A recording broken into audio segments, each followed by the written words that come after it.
اعوذ باللہ من الشیطان الرجیم بسم اللہ الرحمن الرحیم رب اشرح لی صدری ویسر لی امری واحلل عقدۃ من لسانی یفقہوا قولی اللہم صلی علی محمد وآل محمد وعجل فرجہم۔ کاشانہ بصیرت کے انتہائی معزز اور محترم بھائیوں اور بہنوں، السلام علیکم ورحمۃ اللہ وبرکاتہ۔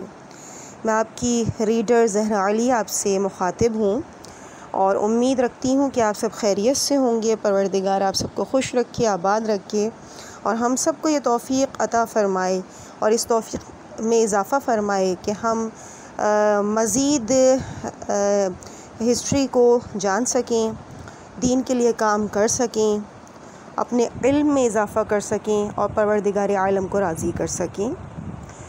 جو کتاب آپ کے سامنے پیش کرنے کی سعادت حاصل کر رہی ہوں وہ ہے غدیر، قرآن، حدیث اور ادب میں، اور اس کی جلد نمبر 3 ہے اور الحمدللہ اب تک اس جلد نمبر 3 کے 6 پارٹس آپ کے سامنے میں پیش کر چکی ہوں۔ یہ 7واں حصہ ہے اور اس کی ہیڈنگ ہے الملل والنحل، اور اس کی تالیف ہے عبدالکریم شہرستانی، یعنی اس کے جو آتھر ہیں وہ عبدالکریم شہرستانی ہیں، اور پیج نمبر ہے 397۔ اب ہم باقاعدہ اس کتاب کا تجزیہ پیش کرتے ہیں اور ریڈنگ کا آغاز کرتے ہیں۔ یہ کتاب بھی الفصل کی طرح غیر منطقی ہے، جس میں بے بنیاد الزامات، محمل مفروضات اور جھوٹے پروپیگنڈے کی بھرمار ہے جنہیں نظر انداز نہیں کیا جا سکتا۔ نمبر 1، شہرستانی کہتے ہیں کہ شیعہ متکلم ہشام بن حکم کا قول ہے کہ خدا جسم والا ہے اور 7 بالشت کا ہے، اس کا مخصوص مکان اور مخصوص جہت ہے۔ نمبر 2، ہشام کا علی علیہ السلام کے بارے میں نظریہ ہے کہ وہ خدائے واجب الطاعہ ہیں۔ نمبر 3، ہشام بن سالم کہتے ہیں کہ خدا انسانی صورت میں ہے، اس کا اوپری حصہ کھوکھلا اور نچلی سطح ٹھوس ہے، وہ درخشاں نور ہے، حواس خمسہ بھی ہے، ہاتھ پاؤں ناک کان آنکھ اور منہ ہے، کان پر لمبے روئے ہیں اور وہ سیاہ نور ہے لیکن گوشت اور خون سے عاری ہے۔ یہ ہشام کہتا ہے کہ انبیاء سے گناہ ہو سکتا ہے لیکن ائمہ عصمت کے حامل ہیں۔ نمبر 4، زرارہ ابن عین کہتے ہیں کہ صفات خلق کرنے سے پہلے خدا نہ عالم تھا، نہ قادر، نہ حی، نہ بصیر، نہ مرید، نہ متکلم۔ نمبر 5، ابو جعفر محمد بن نعمان یعنی مومن طاق کہتے ہیں کہ خدا انسانی صورت میں نور ہے لیکن اس کے جسم نہیں۔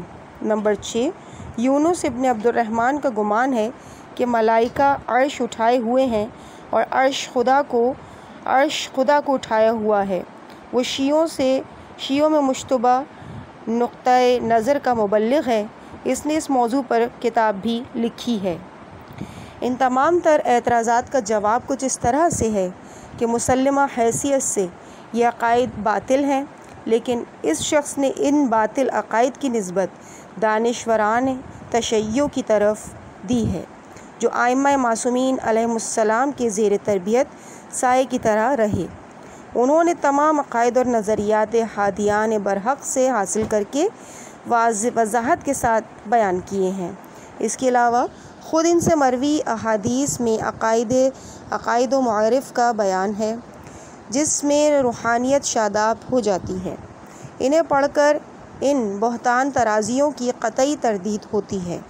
پھر یہ کہ ائمہ علیہم السلام نے ان کی ستائش کی ہے جبکہ متذکرہ عقائد باطلہ کی بنیاد پر مذمت کرنی چاہیے تھی تاکہ شیعہ ان سے بیزاری اختیار کرتے۔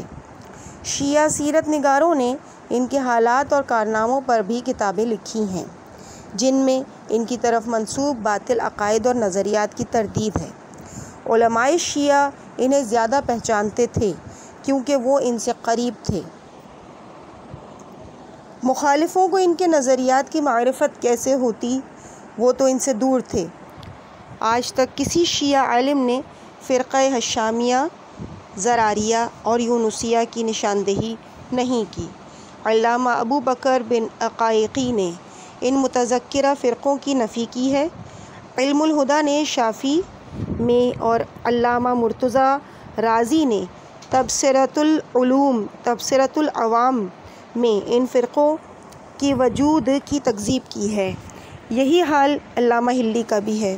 کیا یہ شخص اپنے دعوے کا ثبوت فراہم کر سکتا ہے؟ خدا کی قسم ہرگز نہیں۔ نہ کتب کلام میں الوحیت علی کا حشامی شوشہ ہے، نہ یونس کا عرش نشینی شکوفہ کسی نے دیکھا سنا۔ اس سے دلچسپ بات ملاحظہ فرمائیے، وہ لکھتا ہے کہ امام حسن عسکری علیہ السلام کی وفات کے بعد شیعوں میں ایک اختلاف ابھرا۔ کچھ نے جعفر کی امامت مان لی اور کچھ لوگوں نے حسن ابن علی کی، اور ان میں علی ابن فلاں طباخی نامی تھا جس نے جعفر کی گاڑی چلا دی۔ لوگ ان کی طرف مائل ہو گئے۔ اس نے کہا کہ میں نے حسن کا امتحان لیا ہے، وہ علم سے عاری ہیں۔ جو لوگ امامت حسن کے قائل ہیں انہیں حماریہ کہا جاتا ہے۔ جعفر کے ماننے والوں کی یہ بھی دلیل تھی کہ چونکہ حسن کی وفات کے وقت ان کا کوئی فرزند نہیں تھا جو جانشین بن سکے، اس لیے ان کی امامت باطل ہے۔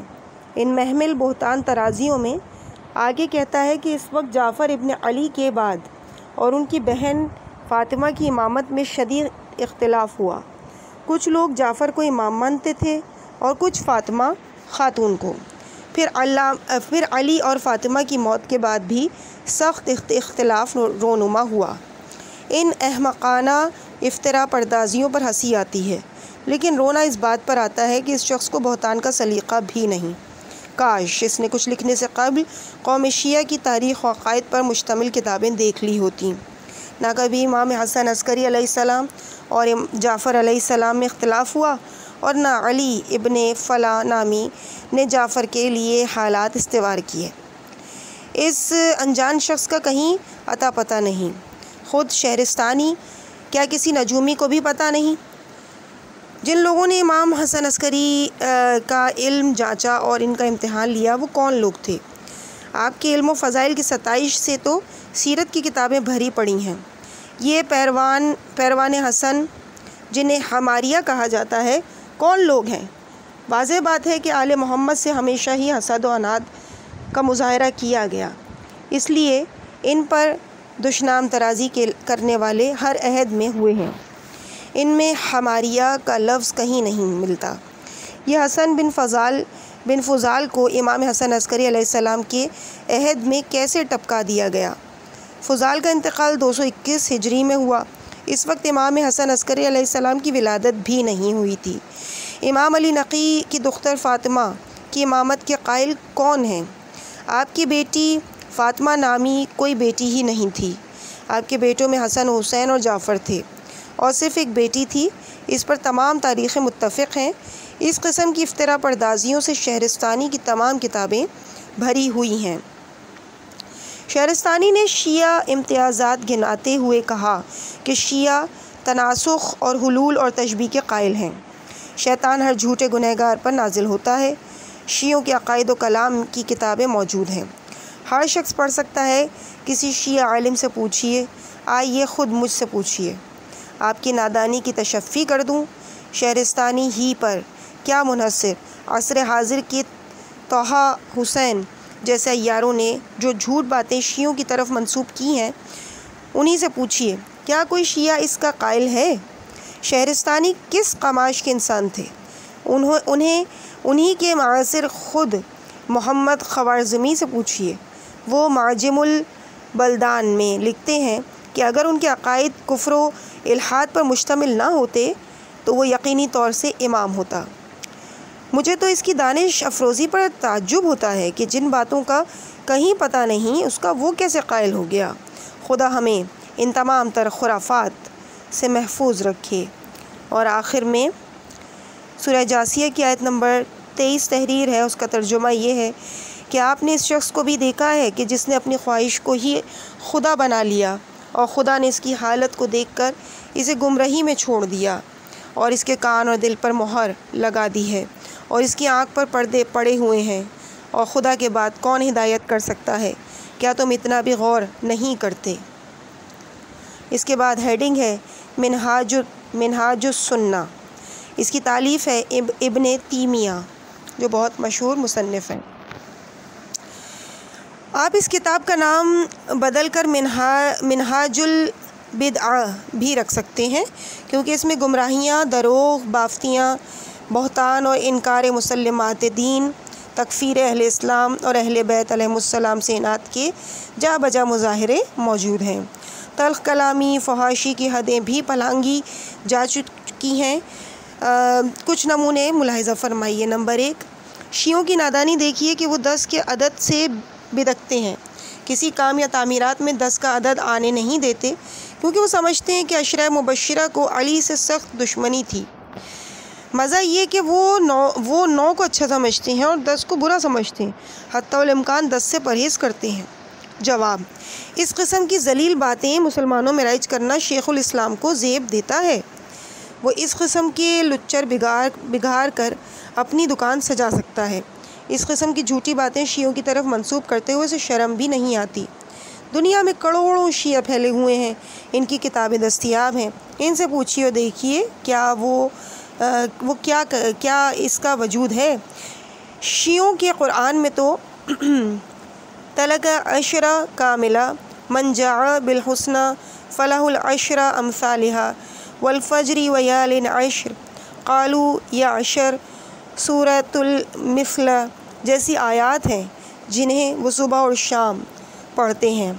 وہ ہر شب دعائے اشراق پڑھتے ہیں۔ اس کے علاوہ ان کے وظائف میں 10 اور علم و دانش میں بحث عقول عشرہ معروف ہیں۔ ان کے یہاں 10 کی بھرمار دیکھیے کہ پیغمبر کے 10 نام ہیں، امام کے 10 صفات ہیں، علی نے رسول سے 10 خصلتیں حاصل کیں، شیعوں کو 10 بشارتیں ملیں، مکارم اخلاق کی 10 خصلتیں، 10 علامتوں کے بعد قیامت برپا ہوگی، 10 چیزیں نہیں کھانی چاہیے، مومن 10 خصائل سے دانش مند ہوتا ہے، 10 جگہ نماز نہیں پڑھنی چاہیے، ایمان کے 10 درجے ہیں، عافیت کے 10 درجے ہیں، زہد کے 10 حصے ہیں، شہوت کے 10 حصے ہیں، برکت کے 10 حصے، حیا کے 10 حصے، شیعوں کے 10 خصائل، اسلام کے 10 حصے، مسواک کے 10 فائدے۔ یہ تمام احادیث ابن تیمیہ کی دروغ بافتیوں کو مسترد کرتی ہیں۔ اصولی طور سے شیعہ کسی کی دشمنی اور دوستی کی عادت کے قائل نہیں۔ خدا کی پناہ اس اتھام ترازی سے۔ دوسرا کچھ اس انداز سے اعتراض کہتا ہے کہ شیعوں کی نادانی دیکھیے کہ اپنے امام منتظر عجل اللہ تعالی فرجہ شریف کے اڈے بنا کر ان کا انتظار کرتے ہیں، جیسے سامرہ کے سرداب جہاں سے ان کا گمان کے مطابق امام غائب ہوئے، اسی طرح دوسری جگہیں کبھی ان جگہوں پر کوئی جانور کھڑا کر کے آواز دیتے ہیں، یا مولانا اخرج آقا جلد نکلیے، نیام سے تلوار نکالتے ہیں، اپنے کو اسلحے سے آراستہ کرتے ہیں۔ کچھ تو شیعہ ایسے ہیں کہ انتظار میں مستقل کھڑے ہیں، نماز بھی نہیں پڑھتے، اور کہیں امام کا خروج نہ ہو جائے اور ہم نماز ہی پڑھتے رہ جائیں۔ ماہ رمضان کی آخری دنوں میں پورب کی طرف رخ کر کے امام کو صدا لگاتے ہیں۔ اور اسی طرح سے مزید اعتراض ہے۔ نمبر 3، ان کی حماقت دیکھیے کہ بکری کا بچہ پالتے ہیں، اسے سرخ رنگ میں رنگتے ہیں، کیونکہ عائشہ کا نام حمیرہ تھا جس کا مطلب ہے سرخ انگارہ عورت۔ اسے عائشہ فرض کر کے مختلف طریقوں سے اذیت دیتے ہیں تاکہ اس طرح سے عائشہ کا بدلہ لے سکیں۔ چوتھا اعتراض، ایک اور طریقہ رائج ہے کہ کھال میں تیل بھر کر چمکدار بناتے ہیں، پھر کھال شگافتہ کر کے اس کا روغن پی جاتے ہیں، کہتے ہیں کہ یہ عمر کی مار ہے اور یہ اس کا خون پینا ہے۔ پانچواں اعتراض، اسی طرح 2 خچر لے کر ایک کا نام ابو بکر دوسرے کا عمر رکھ کر چھوڑ دیتے ہیں، پھر ان پر مار پڑتی ہے بطور انتقام۔ آخر الذکر تینوں اتہام کو بار بار ذکر کیا ہے۔ چھٹا، اپنے طلبوں پر عمر اور ابو بکر کا نام لکھ کر زمین پر پٹکتے ہیں۔ نمبر 7، اپنے کتوں کا نام ابو بکر عمر رکھ دیتے ہیں اور ان پر لعنت رکھتے ہیں۔ ان تمام تر اعتراضات کے جواب کچھ اس طرح ہیں۔ میں اکثر گندے الزامات نقل کرنے سے پرہیز کرتا ہوں جن سے شیعوں کی قومی زندگی کو اس شخص نے سیاہ کرنا چاہا ہے۔ اس قسم کی اتہام بازاری لوگوں کو خوش کرنے کے لیے تو مفید ہے، لیکن کوئی دانشمند انہیں کبھی نہ مانے گا۔ اس قسم کے جھوٹے پروپیگنڈے سے وہ مذمت و تکفیر کے مواقع تلاش کرتا ہے۔ اس قسم کی شرمناک باتیں اسی عہد سے مخصوص نہیں، آج بھی کی جاتی ہیں، تاکہ اس روشنی کے زمانے میں بھی عقائد و نظریات کے فاصلوں میں مزید شکاف پیدا کیا جا سکے۔ آج مصری قلمکار اپنے پرکھوں سے بہت آگے بڑھ گئے ہیں۔ ان کے جھوٹے پروپیگنڈے کل سے زیادہ خطرناک ہیں۔ آگے ان کے نمونے پیش کیے جائیں گے۔ اساتذہ اور اہل قلم جھوٹ اور غلط پروپیگنڈوں کی گہار مچائے ہوئے ہیں۔ مزہ یہ کہ وہ عاقلان قوم اتحاد اسلامی کی بھی بات کرتے ہیں۔ 8واں اعتراض کہتا ہے کہ علماء اس بات پر متفق ہیں کہ رافضی جھوٹے ہیں۔ بخاری جیسے محدثین نے متقدمین شیعہ جیسے عاصم بن حمزہ، حارث اعور، عبداللہ بن سلم جیسوں سے اس کے لیے روایت کی ہے کہ وہ نیک تھے۔ تو اس کا جواب کچھ یہ ہے کہ فتوے میں علماء کے اتفاق سے تو پتہ چلتا ہے کہ کہیں اس موضوع پر بحث ہوئی ہوگی کہ مسلمانوں میں کون فرقہ جھوٹا ہے اور کس کا درجہ جھوٹ میں زیادہ ہے، لیکن ابن تیمیہ نے اس فتوے کی نشاندہی نہیں کی۔ وہ یہ بیان کرنے سے کترا رہا ہے کہ تمام اہل قبلہ اس کے کافر و کذاب ہونے پر متفق ہیں۔ اس کی کتابوں میں اس کے ثبوت موجود ہیں۔ مزید جھوٹ ملاحظہ فرمائیے کہ وہ لکھتا ہے کہ محدثین نے شیعوں سے روایت بھی نہیں کی، حالانکہ تمام صحاح اور مسانید میں مشائخ تشیع بھرے پڑے ہیں۔ تفصیل آگے بیان ہوگی۔ 9واں اعتراض کرتا ہے کہ شیعوں کے نزدیک اصول دین 4 ہیں: توحید، عدل، نبوت، امامت۔ وہ توحید کے سلسلے میں نفی صفات، خلق قرآن اور قیامت میں خدا کا دیدار محال ہے، جیسے عقیدہ شیعہ کو بیان کرتا ہے۔ پھر کہتا ہے کہ وہ عدل میں قدرت خدا کے منکر ہیں، کیونکہ خدا جسے چاہے ہدایت کرے، ایسا نہیں، وہ جسے چاہے گمراہ کر سکتا ہے۔ وہ یہ بھی کہتے ہیں کہ ایسا نہیں کہ خدا جو چاہے وہ ہو ہی جائے، وہ ہر چیز پر قادر نہیں۔ اس اعتراض کا جواب ہے کہ اس جاہل کو اصول دین اور اصول مذہب کا فرق بھی معلوم نہیں۔ اس نے امامت کو جو اصول مذہب میں ہے اسے اصول دین میں ٹھوس دیا۔ اس کے ذریعے سے بحث کرنے والوں کو سخت اشتباہ لاحق ہو سکتا ہے۔ پھر یہ کہ اس نے اصول دین سے عقیدہ قیامت کو نکال دیا، حالانکہ شیعہ بھی اس کا منکر نہیں۔ سب کا عقیدہ ہے کہ عقیدہ قیامت اصول دین میں ہے، حالانکہ اگر امامت کو اصول دین میں شمار کیا جائے تو معیار دلیل سے بعید نہ ہوگا، کیونکہ خدا نے امیر المومنین کی ولایت کو رسول کی ولایت سے ہم آہنگ قرار دیا ہے۔ آیت انما ولیکم اللہ ورسولہ والذین آمنوا میں خاص امیر المومنین علیہ السلام کی ولایت کی طرف اشارہ کیا گیا ہے۔ آیہ اکمال دین بھی ولایت امیر المومنین ہی سے متعلق ہے، جس سے معلوم ہوتا ہے کہ ولایت اصول دین میں سے ہے، کیونکہ اس وجہ سے دین کامل ہوتا ہے۔ اگر نہ مانا جائے تو دین ناقص اور بندوں پر خدا کی نعمتیں ناتمام رہ جائیں گی۔ اس ولایت کی اس قدر اہمیت ہے کہ اگر رسول بھی اس کے اعلان میں کوتاہی کریں تو ان کی تمام تبلیغی مساعی اکارت ہو جائے۔ آیہ بلغ گواہ ہے۔ پھر یہ کہ تمام اعمال کی قبولیت مشروط ہے۔ صحت ولایت پر یہ خصوصیت عقیدہ توحید و نبوت کی حامل نہیں کہ تمام اعمال کو اس کی صحت پر مشروط قرار دیا گیا ہو۔ شاید یہی وجہ تھی کہ حضرت عمر نے 2 آدمیوں کی نزاع میں فرمایا کہ یہ علی میرے مولا ہیں اور تمام مومنوں کے مولا ہیں، جس کے یہ مولا نہیں وہ مومن نہیں۔ آگے کچھ احادیث بیان کی جائیں گی کہ علی کی دشمنی نفاق و کفر کی پہچان ہے۔ اگر آپ نہ ہوتے تو بعد پیغمبر مومن پہچانے نہ جاتے، ان کا دشمن مومن نہیں ہو سکتا۔ یہ اس بات کی دلیل ہے کہ جو بھی ولایت سے روگرداں ہو وہ گویا توحید و نبوت سے روگرداں ہوا، صراط مستقیم سے منحرف ہوا۔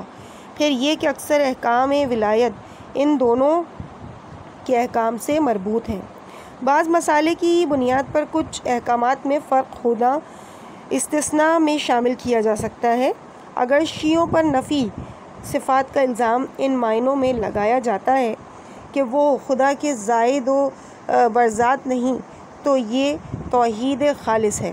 اس سلسلے میں کمیت کلام دیکھی جا سکتی ہے، اور اگر ان معنوں میں کہا جائے جو متعلقہ کا قول ہے کہ شیعہ اس سے تبرہ کرتے ہیں۔ خلق قرآن کے بارے میں بھی شیعوں کا عقیدہ یہی ہے کہ جو صفت خدا کی ازلی ہونے کے ہم آہنگ ہو، شیعہ اسے نہیں مانتے۔ رویت خدا کے محال ہونے کی دلیل یہ ہے کہ خدا جسم نہیں رکھتا، اور صحیح منطق اس کی تائید بھی کرے گی۔ اسے بھی کمیت کلام میں ملاحظہ کیا جا سکتا ہے۔ ان کے علاوہ جن باتوں کی شیعوں کی طرف نسبت دی گئی وہ محض افتراء ہے، شیعوں کے یہاں ان کا کوئی وجود نہیں۔ 10واں اعتراض کرتا ہے کہ خدا نے احترام مساجد کا حکم دیا ہے، لیکن رافضی نہ تو مساجد کا احترام کرتے ہیں، نہ اس میں جمعے اور جماعت بجا لاتے ہیں۔ اگر مسجدوں میں نماز پڑھتے بھی ہیں تو فرادہ پڑھتے ہیں، مگر مزاروں اور روزوں کا بہت احترام کرتے ہیں۔ وہ وہاں مشرکوں کی طرح حج کے ارکان بجا لاتے ہیں، وہی ان کا مقصود و مطلوب ہے۔ اکثر زیارات کو حج پر ترجیح دیتے ہیں کہ زیارات کا ثواب زیادہ ہے۔ کوئی مالدار حج کے لیے نہ جائے تو کوئی بات نہیں، لیکن اگر زیارت کے لیے نہ جائے تو اس کی مذمت کرتے ہیں۔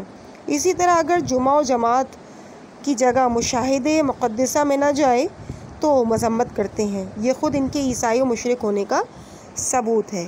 جواب: شیعوں کی مساجد ہر دیہات، قصبے، شہر میں آباد دیکھی جا سکتی ہیں۔ وہاں کھلی آنکھوں سے ان کا احترام بھی دیکھا جا سکتا ہے، جسے ہر شیعہ اپنی ذمہ داری سمجھتا ہے۔ شیعوں کے یہاں مسجد نجس کرنا حرام اور اس کا پاک کرنا واجب ہے۔ اگر کوئی شخص ناپاک مسجد میں نماز پڑھ لے تو اس کی نماز صحیح نہیں۔ حالت جنابت و حیض وغیرہ میں مسجد کے اندر بیٹھنا حرام ہے۔ مسجد میں دنیا داری کی بات مکروہ ہے۔ اگر کوئی ایسا کرے تو تماچا لگا کر کہنا چاہیے، فضل اللہ فاک، خدا تیرا منہ توڑ دے۔ ائمہ علیہ السلام سے مروی ہے کہ مسجد کے پڑوسی کی نماز مسجد کے سوا دوسری جگہ قبول نہیں۔ شیعہ فقہ میں اس قسم کی بے شمار باتیں درج ہیں۔ رہی جمعہ اور جماعت کی بات، تو جس کی آنکھ ہے ہر جگہ شیعوں کی مسجدوں میں جمعہ و جماعت کے شاندار مناظر دیکھ سکتا ہے۔ مشاہد مقدسہ کی تعظیم کا شرک سے کوئی تعلق نہیں، کیونکہ شیعہ ان صاحبان مشاہد کی زیارت کر کے درود و سلام اور تعریف و تعزیت کر کے خدا سے تقرب حاصل کرتے ہیں، کیونکہ وہ اولیاء خدا ہیں جن کی احادیث میں تاکید آئی ہے۔ عباد مکرمون لا یسقون بالقول وهم بامرہ یعملون۔ حج کو زیارت پر ترجیح دینے والی بات قطعی بہتان ہے۔ شیعوں کے یہاں متفقہ حدیث ہے کہ اسلام کے 5 ستون ہیں: نماز، زکوٰۃ، حج، روزہ اور ولایت۔ اس سلسلے میں بے شمار احادیث ہیں کہ باوجود استطاعت حج نہ کرنے والا کافر، یہودی یا عیسائی مرتا ہے۔ ایسی سخت تاکیدوں کے بعد کیا ان بے بنیاد پروپیگنڈوں کی کچھ دقت باقی رہ جاتی ہے؟ شیخ مفید نے منسک الزیارات نامی کتاب لکھی ہے۔ لفظ منسک کو ارکان حج سے جوڑنا سفتہ ہے، کیونکہ منسک کا مطلب ہے حقوق الہی ادا کرنے والی عبادت۔ شرعی حیثیت سے یہ لفظ حج ہی سے مخصوص نہیں، اگرچہ عرفی حیثیت سے حج سے مخصوص ہو کر رہ گیا ہے، اس لیے کہ ہر وہ عبادت جس میں خدا کی خوشنودی ہو اسے منسک کہا جاتا ہے۔ زیارتوں میں دعائیں اور نمازیں ہیں۔ قبر پر سجدہ یا قبر کی طرف رخ کر کے نماز پڑھنے کی بات غلط ہے، لیکن صاحب قبر کو واسطہ بنا کر خدا سے دعا مانگنا صحیح ہے۔ اسے شرک سمجھنا صریحی گمراہی ہے، کیونکہ خاصان خدا کا مرتبہ خدا کے نزدیک بلند ہے۔ شیخ مفید اور دیگر لوگوں کی کمیت مزارات میں ابن تیمیہ کے اتہامات کا کہیں پتہ نہیں۔ ثقیفہ والے سمجھداری کے دشمن ہیں۔ عزیز سامعین، اس مقام پہ ہم اس 7ویں حصے کو غدیر کے جلد نمبر 3 کے 7ویں حصے کو یہیں پہ روک رہے ہیں انشاءاللہ۔ اس سے آگے جو اعتراضات ہیں، اعتراض نمبر 11، انشاءاللہ اس کو اگلے حصے میں یعنی پارٹ نمبر 8 میں آپ کے سامنے پیش کیا جائے گا۔ کتاب غدیر کی جلد نمبر 3 اور اس کا پیج نمبر ہوگا 406 انشاءاللہ۔ مجھے اپنی دعاؤں میں یاد رکھیے گا۔ والسلام علیکم ورحمۃ اللہ وبرکاتہ۔